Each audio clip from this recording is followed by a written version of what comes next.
WPC and SPC are the latest options in vinyl flooring. They can also be the most confusing for consumers out shopping for them.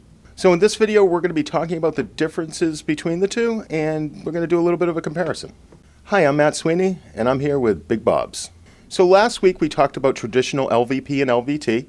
If you haven't checked those videos, go back and check them out. And this week we're going to do the same thing, but for WPC and SPC. So let's go back and refresh on the structure of vinyl flooring again. So with vinyl flooring, think of it as a layered cake. There's 4 layers. You have the wear layer, then you have the decorative layer, then there's the inner core, and finally you have the backing.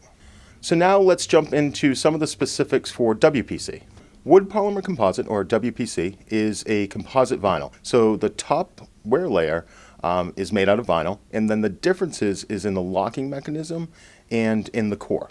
So it's a thicker, more rigid, and more dense material than your traditional click-lock vinyl, which means that it can take up about a 1/4 inch of imperfection in your subfloor without reflecting it. So that thickness of the material actually does make it harder to cut. You'd actually need to do it on a table saw, so it makes it a little less DIY friendly. And the inner core, made out of vinyl, polymer, and plastic composites, actually has little tiny air bubbles injected into it on the microscopic level. This actually gives the floor the ability to breathe and move, which gives it a little bit more warmth and comfort underfoot.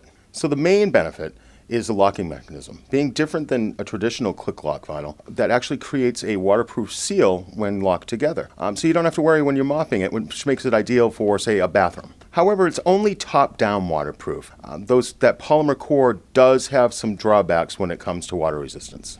If there's moisture on the floor, which can happen, say, in a basement, that polymer core over time will actually pull that water into the material. Because that locking mechanism seals the material, it will never release that material.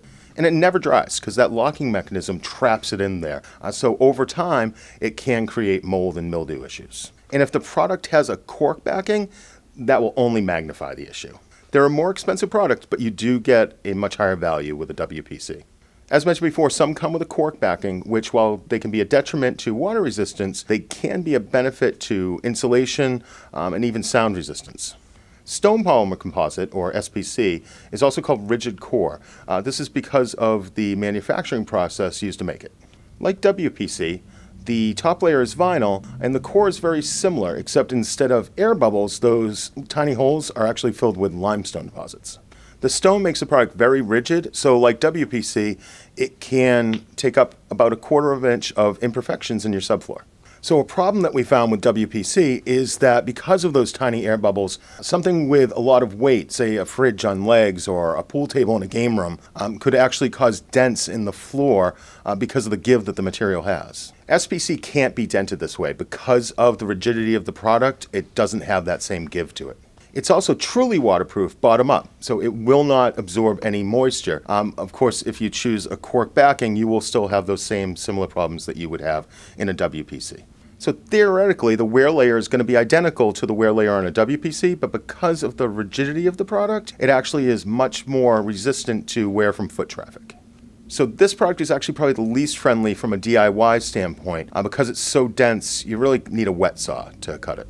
Now, it's not quite ceramic or porcelain tile cold and hard, but it is the coldest and hardest material of your vinyl click-lock.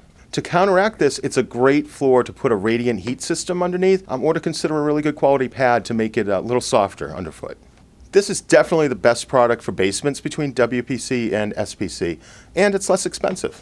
So hopefully this video cleared up some of the differences between WPC and SPC, and it'll help you make the decision that's best for your home. So don't forget to leave a like and a comment which of these flooring options you prefer. And while you're here, subscribe to our channel for more content like this. We post a new video every week.